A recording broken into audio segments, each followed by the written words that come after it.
ఈ ఆదికాండము 26వ అధ్యాయం 3వ వాక్యములో దేవుడే ఇస్సాకుతో మాట్లాడుతున్నటువంటి మాట, ఆ దేశమందు నువ్వు పరవాసివై ఉండుమో, నేను నిన్ను ఆశీర్వదించదను అని దేవుడు వాగ్దానం చేస్తున్నాడు. అయితే పిల్లరా, ఇస్సాకు ఎక్కడున్నాడు అని అంటే పరదేశములో పరవాసిగా ఉన్నాడు. వారందరూ కూడా ఆయనకు అనుకూలంగా ఉన్నారా అని అంటే వాళ్ళు అనుకూలంగా లేరు. అక్కడ పరిస్థితులు అన్నీ కూడా ఇస్సాకుకి వ్యతిరేకంగానే ఉన్నాయి, ఏ ఒక్కటి కూడా అనుకూలంగా లేవు.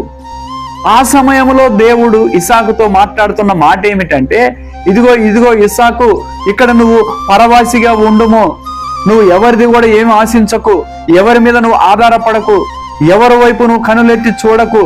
ఎందుకు అని అంటే నేను నిన్ను ఆశీర్వదిస్తాను అంటున్నాడు దేవుడు. అయితే పిల్లరా, ఇస్సాకుని దేవుడు ఆశీర్వదిస్తాను అని చెప్పాడు, కానీ ఎలాగ ఆశీర్వదించాడు? మరి ఇస్సాకు ఏం చేశాడు? ఇస్సాకుని దేవుడు ఆశీర్వదించాలి అని అంటే ఏదో దేవుడు చెప్పినంత మాత్రాన ఇస్సాకు మౌనంగా ఉన్నవాడు కాదు. గాని ఇస్సాకు ఏం చేశాడు అని అంటే పిల్లరా, అక్కడ గమనిస్తే ఒక వాక్యాన్ని నేను చదువుతాను. అదే ఆదికాండం 26వ అధ్యాయము 12వ వాక్యాన్ని చదువుతాను.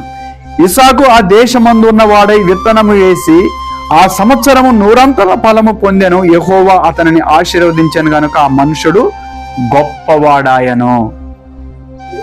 ఇస్సాకుని దేవుడు ఆశీర్వదిస్తానని చెప్పినప్పుడు ఇస్సాకు మౌనంగా ఉన్నవాడు కాదు.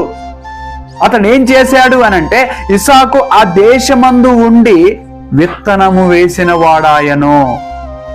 అంటే పిల్లరా, దేవుడు వాగ్దానం చేశాడు ఇస్సాకుకి, కానీ ఇస్సాకు ఏదో చేతులు కట్టుకొని కూర్చున్నవాడు కాదు, ఏదో మౌనంగా కూర్చున్నవాడు కాదు. ఒక డార్క్ రూమ్ లోకి వెళ్ళిపోయి చీకటి గదిలో కూర్చొని దేవుడే ఆశీర్వదిస్తానన్నాడు కదా అని చెప్పిన వాడు కాదు ఇస్సాకు. మరి ఏం చేశాడయ్యా అనంటే తను ఉన్నది వేరే దేశంలో, లేకపోతే తనకి అనుకూలంగా లేని దేశంలో ఉన్నాడు. అయినప్పటికీ కూడా అక్కడ మౌనంగా చేతులు కట్టుకొని ఉన్నవాడు కాదు, గాని ఆ దేశమందు విత్తనం వేసిన వాడై. అంటే పిల్లరా, దేవుడు మనల్ని ఆశీర్వదించాలి అని అంటే ఇస్సాకుని ఆశీర్వదించాడు అని అంటే ఇస్సాకు దేవుని మీద ఆధారపడి తను ఒక పని చేయటం ప్రారంభించాడు గనక ఆ పని ద్వారా దేవుడు అంచెలంచెలుగా ఇస్సాకుని ఆశీర్వదించాడు. దేవునికి స్తోత్రం, హల్లెలూయా. కాబట్టి పిల్లరా, క్రైస్తవ బిడ్డలుగా ఉన్న మనము దేవుడు ఆశీర్వదిస్తాడులే, దేవుడు దీవిస్తాడులే అని చెప్పుకుంటూ కాదు. ఖచ్చితంగా దేవుడు చెప్పిన దేవుడు నమ్మదగిన దేవుడు, ఆయన చేయటానికి సమర్థుడే. కానీ మనం ఏం చేసేవారిగా ఉండాలి అని అంటే మన వంతుగా మనము విత్తనం వేసేవారిగా ఉండాలి, మన పని మనం చేసేవారిగా ఉండాలి, దేవుని మీద విశ్వాసం ఉంచాలి. మన పని మనం చేసేవారిగా ఉన్నప్పుడే దేవుడు ఆశీర్వదిస్తాడు. మొదటిగా దేవుడు ఇస్సాకుని ఆశీర్వదించడానికి గల కారణం ఏమిటి అనంటే అతడు వేరే దేశంలో పరదేశంలో ఉన్నప్పటికీ కూడా అతడు చేసింది ఏమిటంటే విత్తనము నాటి అతని పని అతను చేయటం ప్రారంభించాడు గనక దేవుడు అతన్ని ఆశీర్వదించటం ప్రారంభించాడు. కాబట్టి పిల్లారా, ఇంకొక విషయాన్ని గమనిస్తే దేవుడు ఇస్సాకుని ఆశీర్వదించడానికి దీవించడానికి గల కారణం ఏమిటంటే అదే ఆదికాండం 26-25 చదువుతున్నాను చూడండి ఒకసారి. అక్కడ అతడు ఒక బలిపీఠం కట్టించి యెహోవా నామమున ప్రార్థన చేసి అక్కడ తన గుడారము వేసెను. అప్పుడు ఇస్సాకు దాసులు అక్కడ బావి తవ్విరి.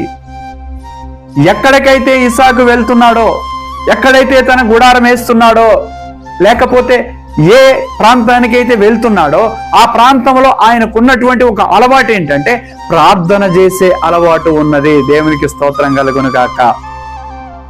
తనను ఎరగనటువంటి ప్రజల మధ్యలోకి వెళ్ళినప్పుడు ఏదో అక్కడ మౌనంగా ఉన్నవాడు కాదు, లేకపోతే వాళ్ళు ఏమన్నా అనుకుంటారేమో ప్రార్థన చేస్తే అనుకున్నవాడు కాదు, ఒకవేళ ప్రార్థన చేస్తే ఈ దేశంలో నన్ను ఉండనీయరేమో అనుకున్నటువంటి వాడు కాదు ఇస్సాకు.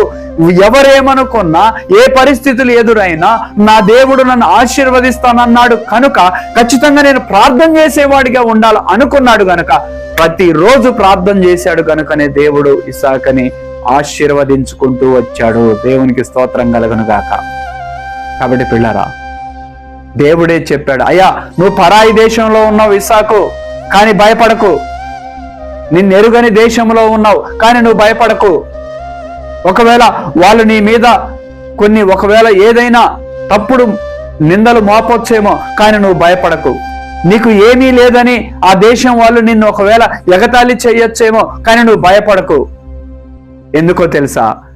ఏ దేశంలో ఉన్నా ఎక్కడున్నా దేవుడు ఇస్సాకుతో అంటున్నాడు, నేను నిన్ను ఆశీర్వదిస్తాను. ఎందుకు ఆశీర్వదిస్తానని దేవుడు అన్నాడు అని అంటే, ఇదిగో నువ్వు ఆ దేశమందు విత్తనం వేసి విశ్వాసంతో నా వైపు ఎదురు చూసావు గనుక, ఆ దేశమందు ఉండి కూడా నాకు ప్రార్థన చేస్తూ నా వైపు కనిపెట్టావు గనుక నిన్ను నేను ఆశీర్వదిస్తున్నాను అని దేవుడు అంచెలంచెలుగా ఇస్సాకుని ఆశీర్వదించాడు. కాబట్టి పిల్లారా, ఇస్సాకుని ఆశీర్వదించిన దేవుడు మనల్ని కూడా, క్రైస్తవ సమాజాన్ని కూడా, క్రైస్తవ బిడ్డలందరినీ కూడా ఆశీర్వదించాలి, దీవించాలి, వారికి మేలు కలగాలి అని అంటే మనం మౌనంగా ఉండేవారిగా కాకుండా, క్రైస్తవులమైన మనము ఎక్కడికి వెళ్ళినా, ఏ దేశంలో ఉన్నా, ఏ పరిస్థితులను ఎదుర్కొంటున్నా మనం విత్తనము నాటేవారిగా ఉండాలి, ప్రార్థన చేసేవారిగా ఉండాలి. అప్పుడే దేవుడు మన యొద్దకు దిగి వచ్చి మనల్ని దీవిస్తాడు, ఆశీర్వదిస్తాడు. అట్టి కృప దేవుడు మనకు అనుగ్రహించును గాక.